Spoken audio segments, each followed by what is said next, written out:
So my advice is somebody who's trying to trace their authentic identity as a Black person in America is to look up some of the Black historians who already did the research for you, or go do the research yourself.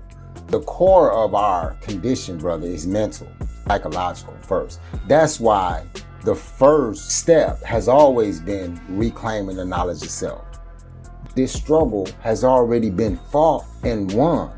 The identity crisis has already been addressed and resolved before our generation, before parents' generation even.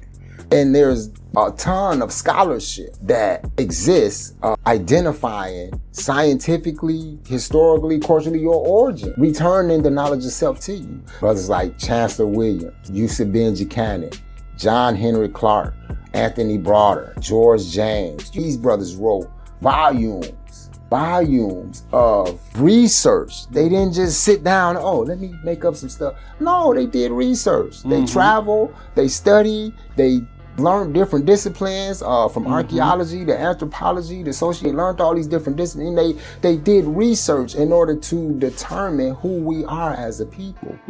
And that transmission of knowledge was never given to the next generation and the next generation and next, in order for it to become known. So now we have a generation who wasn't connected to that, and they trying to figure out who they are, not realizing that somebody already did that work for you. And when you realize that, then you will see why it's a need to unite with people in the diaspora, because you literally the same people. We have to re-obtain that knowledge of self and accept it. And what it's going to do is going to impart greatness to you, because when you learn about your origins, you will learn that, wait a minute, we are chosen. We are God's chosen people. We the first people he gave civilization to, the first people he taught how to walk, talk, sing, dance, add, subtract, build, grow, create. It started with us. That's chosen. That's you being chosen. If you study the authentic trace of your history, you're going to run into greatness, foundational greatness. It's not based on a religious book. It's literally based off of the cultural experience and the development that you were able to achieve before anybody else was. He gave you the keys to civilization before he gave them to anybody else.